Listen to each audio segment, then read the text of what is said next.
लेकिन ये बताना माई ये माला काहे भगवान के पहनावल हो तो का कहिया अरे तुम ना जनुआ बच्ची ये भगवान के खुश करे खातिर का कहिए भगवान के खुश करे खातिर। अरे भगवान की जिंदगी भर से खुश करते करते आ गई लेकिन अभी तक खुश ना भइलन भगवान। हमार माई बहन शिवरात करके गई है और उसके बाद में बढ़ती रही है और उसके बाद में माला वाला लेके गई है और कहाँ चढ़ी है शंकर भगवान की यहाँ। और सोचिए जरा कि शंकर भगवान की बहुत भक्त हैं आप और चढ़ावा चढ़ा रही है माला जो जाके चढ़ा रही है और शंकर भगवान करे आदमी मिल जाए तब कौनो लड़किन के अगर शंकर भगवान के तरह आदमी मिल जाए तो क्या करिए लड़की बिया करिए पूछा थी बिया करिए ना करिए ना लेकिन माना लो तो खूब। तो एकरे पहले जाना तो सबसे पहले माला इसलिए चढ़ाया जाता है भगवान को क्योंकि माला की तरह ये फूल की तरह हमारा आपका जीवन है। पहले ये एक कली होता है फिर उसके बाद ये खिलता है फिर इसके बाद ये मुरझा जाता है फिर डाल से टूट के गिर जाता है। ऐसे ही हमारे का जीवन हो हम आप पहले जन्म लेहल जाला फिर इसके बाद खिलल जाला। जैसे देखिए ये दो जोड़े बैठे हैं खिले हुए हैं फिर इसके बाद एक समय ऐसा आता है कि चमड़ी सूख जाती है और एक समय ऐसा आता है कि हम लोग इस दुनिया से चले जाते हैं। इसीलिए भगवान बुद्ध को या किसी भी भगवान को माला चढ़ाया जाता है। फिर इसके बाद देखिए यहाँ पे लगाया गया है पीपल का पत्ता। अब पीपले का पत्ता काहे लगल शुभ काम में तो आमे के टल्लो लोग लगावेला माई बहन लोग आमे के टल्लो लगावे लेकिन नहीं पीपल का पत्ता क्यों लगाया गया है क्योंकि जो साइंस पढ़ने वाले स्टूडेंट होंगे वो जानते होंगे कि पीपल का पेड़ ही एक ऐसा पेड़ है जो सबसे अधिक ऑक्सीजन देता है। और हमको आपको जीने के लिए सबसे पहले किस चीज की जरूरत पड़ती है ऑक्सीजन की। हमारे घरे में भोजन रहे पानी रहे लेकिन अगर ऑक्सीजन ना रही तो हम जी ना पावन जला। यही पेड़े के नीचे बैठ करके भगवान बुद्ध के ज्ञान प्राप्त भयल और यही पेड़े के नीचे बैठ करके ये भगवान हो गए। सोचिए कोई पीपल के पेड़ के नीचे बैठ करके भगवान हो गया कोई पीपल के पेड़ के नीचे बैठ करके ज्ञानी हो गया और हमके तो के पीपले के पेड़ तक ना जाए दी कहीं भैया ब्रह्म रहला मत जाया इस तरीके से। इसलिए हम लोगों के धर्म में जो पीपल का पेड़ है उसको बहुत पवित्र माना जाता है। फिर इसके बाद देखिए यहाँ पे मोमबत्ती जल रहा है ये क्यों जलाई गई है इसका क्या कारण है। मोमबत्ती हमसे कहता है कि देखो मैं जलते जलते जलते जलते जल जाऊंगा लेकिन तुम्हें रोशनी दे करके जाऊंगा। तो ये उपासक उपासिकाओं कहने का मतलब ये है कि आप कुछ ऐसा कर्म करो कि अगर तुम्हारे पास एक रोटी है तो आधा आधा कोशिश करो बांट के खाने। ये मोमबत्ती सिखा रहा है लेकिन हमारे लोग खाली जला देते हैं जानते नहीं है। इसी तरीके से देखिए यहाँ अगरबत्ती भी जल रहा है ये भी कुछ कह रहा है कि हमके देखा और हमारे धुआं के देखा हमारा धुआं कितना दूर दूर तक जात हो। तो हे उपासक उपासिकाओं यानी कि कहने का मतलब यह है कि अगरबत्ती कहता है कि हे उपासक उपासिकाओं आप केवल जन्म लिए हैं खाने और कमाने के लिए नहीं कुछ कर्म ऐसा करो कि तुम्हारी भी पहचान दूर दूर तक हो। जैसे हमारा धुआं दूर दूर तक जाता है वैसे तुम्हारी पहचान दूर दूर तक हो। फिर देखिए यहाँ पे फल रखा है ये क्यों रखा है फल इनको खाने के लिए नहीं रखा है ये फल इसलिए रखा है कि आपके घर में कोई नर मेहमान आ जाते हैं तो आप उनको मिठाई उठाए पानी पीने के लिए उनका सम्मान करते हैं। इसी तरीके से आज यहाँ पे भगवान बुद्ध और बाबा साहब और रविदास जी का आगमन हुआ है इसलिए उनको सम्मान में हम फल रखे हैं। फिर इसके बाद में देखिए यहाँ पे धागा, ये धागा दिए थे। ये क्यों दिए थे आप लोगों को? ये धागा क्या बता रहा है? ये धागा ये बताता है कि इसमें सील है। सील का मतलब कि अगर ये धागा को व्यक्ति पकड़ लिया तो उसको सीलवान होना चाहिए। सीलवान का मतलब ये होता है कि उसको चोरी, झूठ, चुगली और उसके बाद शराब और उसके बाद में क्या है कि किसी के ऊपर गलत व्यवहार और झूठ बोलना, ये सब नहीं करना चाहिए। जब ये धागा आप खोल के देखेंगे तो इसमें एक धागा नहीं है, इसमें या तो 5 ठो मिलेगा। इसको देखिए खोल करके, ऐसे ऐसे आप खोल के देखेंगे तो इसमें या तो 3 में होगा, या तो 5 होगा, या तो 8 होगा। इसका रीजन होता है 3 अगर है तो 3 त्रिशरण को दर्शाता है। बुद्धं शरणं गच्छामि, धम्मं शरणं गच्छामि, संघं शरणं गच्छामि। अगर 5 होगा तो पंचशील को बताता है, अगर 8 होगा तो अष्टशील को बताता है। ये धागा इसलिए आप लोगों को दिया गया था कि कम से कम ये धागा पकड़ करके सीलवान बनिए आप लोग, और सील के बारे में जानिए कि सील क्या है।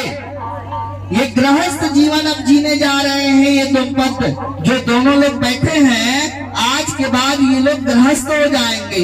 अभी तक गृहस्थ नहीं थे, लेकिन आज के बाद ये गृहस्थ हो जाएंगे। तो गृहस्थों के लिए भगवान बुद्ध ने नियम बताया। भगवान बुद्ध ने गृहस्थों के लिए नियम बताया। वो नियम आप लोग भी ध्यान से सुन लीजिए, क्योंकि उस नियम पे जब चलेंगे तो आपका कल्याण ही कल्याण है। सबसे पहले क्या बताया भगवान ने? नमो तस्य भगवतो अरहतो सम्मा सम्बुद्धस्य, अर्थात हे उपासक उपासिकाओं, हम नमन किए। किसको किए? उस भगवान को किए।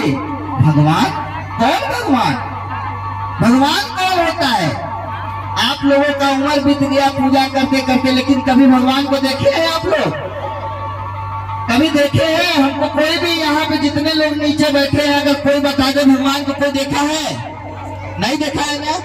देखना जो चाहता है बताइए। अगर देखना चाहता है तो हम दिखा सकते हैं। अगर देखना चाहता है तो जरा हाथ उठाइए, कौन देखना चाहता है? अच्छा, 1 2 3 4 5 देखना सब लोग चाहता है, लेकिन कोई बोल नहीं रहा। सोच रहा है कि अगर उनके दिखाइए तो वही बहाने हम देख ले। यानी कि देखना सब लोग चाह रहा है। भगवान को देखने के लिए अपना बीबी, बाल बच्चा, घर द्वार सब चीज त्यागना पड़ेगा। कोई है तैयार त्यागने के लिए? अगर जो त्यागने के लिए तैयार है वो देख सकता है, और जो नहीं तैयार है त्यागने के लिए, वो पूजा करना छोड़ दे, चढ़ावा चढ़ाना छोड़ दे। चाहे वो बकरा काटना, मुर्गा काटना, भेड़ा काटना, कुछ भी करता है, चांदी सोना घंटा गुड़िया बांधता है, वो छोड़ दे। ये हमारी बात को आप लोग गांठ मार लीजिएगा। और नहीं, अगर भगवान को पाना है तो कुछ मत करिए, केवल घर द्वार सब चीज छोड़ दीजिए, ऑटोमेटिक सब चीज मिल जाएगा। जैसे भगवान बुद्ध ने किया। एक राजा के लड़के थे, इनके घर में मोती की कमी नहीं थी। हीरा, मोती, जवाहरात और उसके बाद में घर द्वार, महल, अटारी, चांदी से सब चीज भरा था, लेकिन सब कुछ त्याग दिया इन्होंने। क्यों त्यागा? त्याग करके ये खुद भगवान हो गए। तो इसी तरीके से अगर आप त्याग करोगे तो आप स्वयं भगवान बन जाओगे, और भगवान का पूजा भक्ति करने से कोई फायदा होने वाला नहीं है। आप चाहे कुछ भी कर लो, चाहे गंगा नहा लो, तीर्थ कर लो, सब बेकार है। अगर हमारी बात समझ में आ रही होगी तो समझिए इसको। फिर आपने कहा कि नमो तस्य भगवतो अरहतो सम्मा सम्बुद्धस्य, नमन किया भगवान को। कौन से भगवान? 3 ठो होते हैं। एक होता है भगवान, एक होता है देवता, एक होता है लेवता। अब आप लोगों को डिसाइड करना है कि किसका पूजा आप लोग करते हैं, देवता का करते हैं कि भगवान का करते हैं कि लौता का करते हैं। भगवान का मतलब ये होता है भग रागो भग मोह भग दोषो, यानी कि जो राग मोह माया ईर्ष्या काम क्रोध घर द्वार महल लकारी चांदी सोना हीरा मोती सब कुछ त्याग दिया, वही असली भगवान है, वही असली भगवान है। आप जिसकी पूजा करते हो भैया, शंकर के बदले में के बैठल रहा, अब वो कौन सा त्याग किए आप लोग खुद जानते होंगे, ज्यादा नहीं बताएंगे। फिर इसके बाद देवता कौन होता है? देवता का मतलब ये होता है कि जो हमको देता है, जो हमें, जैसे अगर 10 रुपया उनके दे दही तो कहा ना कि भैया देवता, 10 रुपया देवता, देवता यानी कि देवता का मतलब जो हमें देता है वही देवता है। जैसे बाबा साहब ने हमको दिया है, क्या क्या दिया है? सबसे पहला काम सुने, यानी कि भगवान बुद्ध ने, बाबा साहब ने क्या क्या दिया है? जवान मेहरारू लोग राशन लेवे जाली, जब राशन मिलला तो कहीं हरे हरे फलनिया चल रे चल चल चल, मिला था पूरा राशन जब लेके आती है तो कभी ये नहीं कहते कि हे बाबा साहब आज तुम्हारे वजह से राशन मिलल हो, पता ना हो तो कहिए कहाँ से? कौनो भी सरकार आई तो कही कि भैया मोदी सरकार देखो, अखिलेश सरकार देखो, तो माया सरकार देखो, लेकिन नहीं, सबसे पहले बाबा साहब ने आपको राशन दिलाने का काम किया। फिर इसके बाद आप ठंडियों में जब देखते होंगे कभी कभी कम्बल बंटता है, तो कम्बल बंटता है तो वो किसके वजह से बंटता है? बाबा साहब ने अपने संविधान में लिखा है कि जिसके पास रोटी कपड़ा मकान नहीं है वो जैसे जिम्मेदारी सरकार को जाती है, इसलिए आपको कम्बल बांटा जाता है। फिर इसके बाद मकान आवास के रूप में आपको मिलता है, जो सरकार आती है वो अपना नाम लगा देती है उस पर कि ये माया सरकार आवास है, तो ये कांसीराम आवास है, तो ये मोदी आवास है, कोई भी आवास हो वो कोई अपने घर से नहीं देता है। बाबा साहब ने संविधान में लिखा है तब जाकर के आवास मिलता है। इतने ना, और बाबा साहब को के लिए क्या कर लेंगे? औरतन के लिए सबसे पहले तो इतना बड़ा अधिकार दे हुआ कि जो आज आप लोग चमक धमक करके बैठी हैं, ये किसी और का देन नहीं है, ये बाबा साहब की देन है। नहीं तो महिलाओं को तो तन ढकने का भी, स्तन ढकने का भी, छाती ढकने का भी अधिकार नहीं था।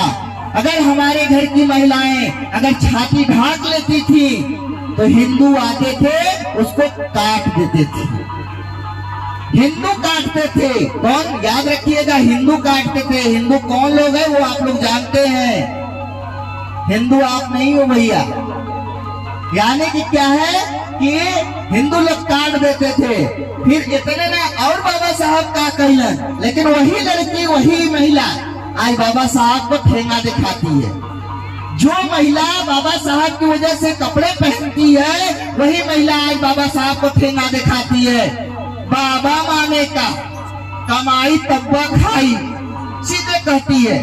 अरे शर्म आनी चाहिए, महिलाओं को शर्म आनी चाहिए कि आज इनके वजह से आज कपड़े पहने हो, आप बैठे हो, आज इनके वजह से लड़कियां IAS डॉक्टर इंजीनियर बन रही हैं। लेकिन लड़कियों का गद्दारी देखिए कि बाबा साहब को नहीं मानती हैं। कहाँ जाती हैं? जाती हैं कहाँ? शिवरात्रि जब आता है तो शंकर भगवान के धाम पे जाती है। जो इनको अधिकार दिया उनके बारे में नहीं जानती है, उनके पास नहीं जाती। फिर इसके बाद इतने ना, और बाबा साहब का कहलन, तू लोग के लिए जगह जमीन खरीदे का अधिकार दे दिलन कि देख रे फलनिया, तोरे पहले 2 बाल बच्चा हुआ, हाई ले 1 बिस्सा 2 बिस्सा खरीद लिए।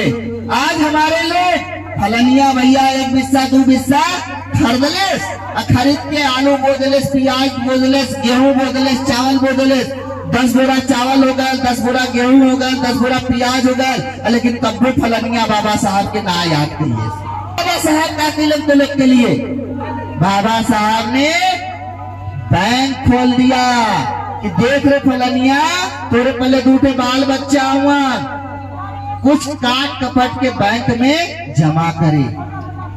आज फलनिया क्या काम करी, अपने आदमी का कमाई लेके जाई बैंक में धीरे से जमा करी, लेकिन बाबा साहब के कब्बो याद ना करे। इतने में और बाबा साहब तो लोग के लिए क्या कैलन, मकान बनाने का अधिकार दे दिया।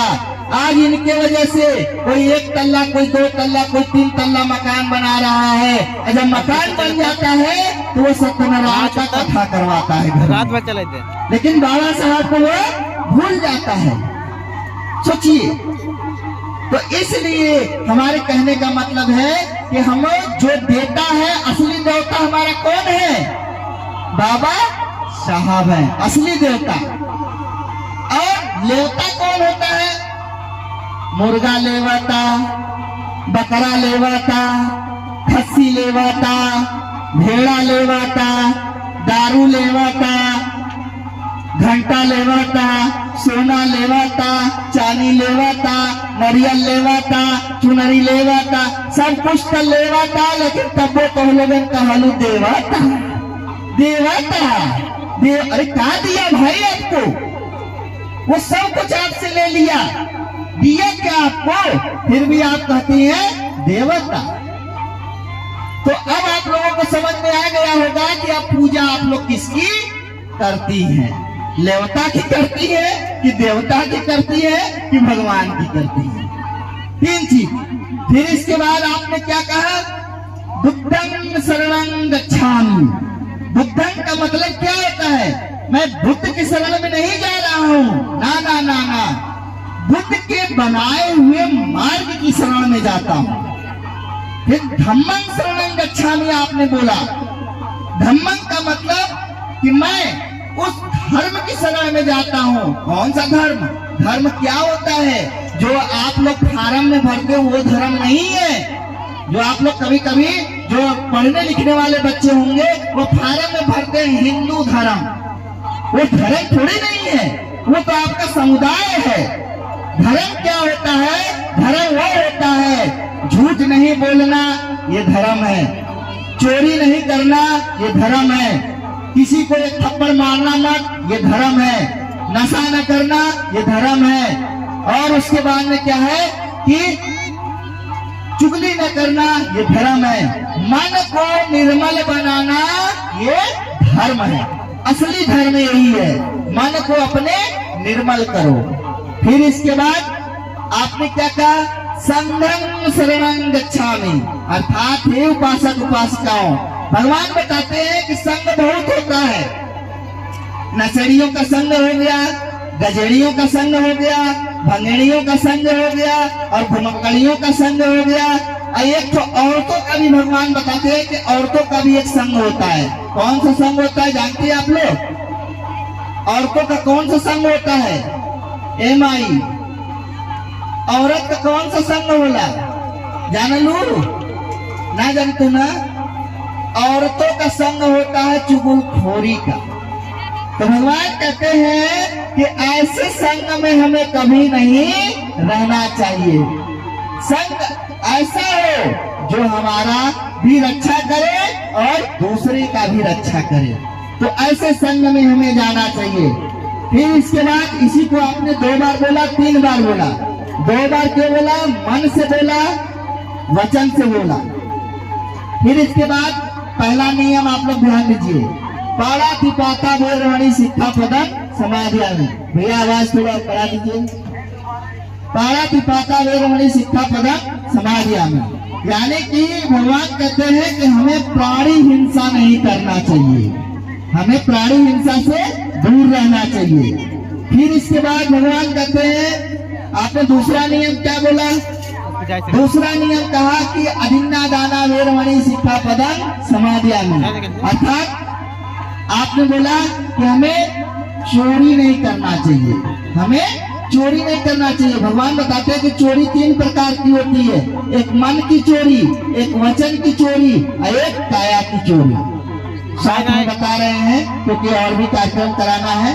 तीसरा नियम जो है, तीसरा नियम क्या है कि कामेषु मिच्छाचारा वेदमणि सिक्खापदं समादयामि, अर्थात हे उपासक उपासिकाओं, हमें किसी के प्रति गलत सोच नहीं रखना चाहिए, ये तीसरा नियम।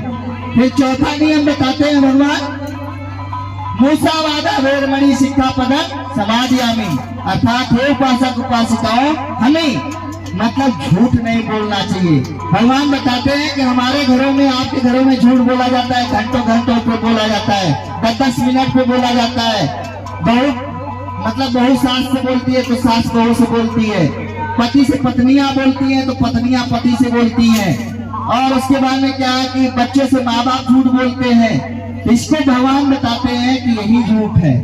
फिर आखिरी नियम बताते हैं भगवान कि जो मेरे आखिरी नियम का पालन करेगा वो सदा सदा सदा के लिए सुखी हो जाएगा।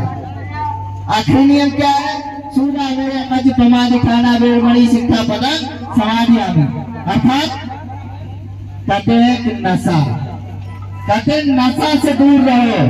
भगवान कहते हैं नशा भी बहुत प्रकार का है। किसी को खाने का नशा लग गया तो खूब खाएगा, खूब खाएगा, खूब खाएगा। शादी में आए हैं लोग, बढ़िया बढ़िया देखेंगे, 2 की जगह 10 पूरी खा लेंगे। तो नशा भैया आपके लिए सुबह में वो कहाँ जाएंगे आपको पता है। तो नशा कहते हैं कि नशा बहुत ही बुरा चीज होता है। किसी को घूमने का नशा है, वो खूब घूमेगा, रात रात भर घूमता रहेगा। किसी को सोने का नशा है, वो खूब सोएगा, खूब सोएगा। जो सोएगा तो भाई आपके शरीर में रोग लगेगा ही। फिर इसके बाद भगवान बताते हैं कि किसी को भी मतलब काम वासना की नशा है तो वो काम वासना में लिप्त रहेगा, और किसी को दारू शराब गांजा की लत पड़ी है तो वो उसमें मस्त रहेगा। हमारे लोगों में देखते हैं नशा बहुत तेज चलता है। हम अभी ईद आया था, ईद पे हम जब घूम रहे थे मार्केट में कुछ सामान लेने गए तो हमने मुसलमानों को देखा, शराब की दुकान को देखा। जब शराब की दुकान को देखा तो हमने एक भी मुसलमान को शराब की दुकान पे नहीं देखा। भीड़ कहाँ लगी थी? खाने पीने वाली दुकान पे मुसलमान टूटे थे, लेकिन शराब की दुकान पे नहीं देखा। लेकिन अभी हमारे लोगों के अंदर जब होली आ जाए, दीपावली आ जाए, पहली बात तो ये हमारा त्योहार नहीं है, लेकिन फिर भी लोग मनाते हैं। और जब आ जाता है तो सबसे अधिक त्योहार से अधिक कहाँ जाते हैं? शराब की दुकान पे जाते हैं, एक्स्ट्रा में लिया कर रख लेते हैं घर में। तो इसलिए नशा, भगवान कहते हैं कि जो व्यक्ति नशा करता है उसका कभी भी कल्याण होने वाला नहीं है। वो केवल खा और जी सकता है, बस केवल खा जी सकता है और कोई तरक्की वह नहीं कर सकता। भगवान कहते हैं कि जो व्यक्ति नशा करता है, नशा के आदि मत बनो, नशा के लती मत बनो, ये भगवान कहते हैं आखिरी नियम। फिर इसके बाद आगे का कार्यक्रम समर्पण विधि। आ जाइए बाबूजी, आप आगे आ जाइए।